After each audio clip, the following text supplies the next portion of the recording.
காட்டுனீங்க ஐயா. புதிய துவக்கம் எனக்கு தந்து என்ன மேன்மைப்படுத்துனீங்க.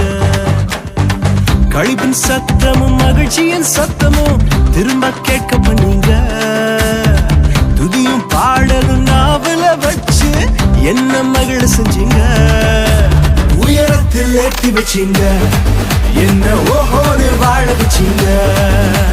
உயரத்தில் ஏற்றி வச்சீங்க, என்ன ஓஹோன்னு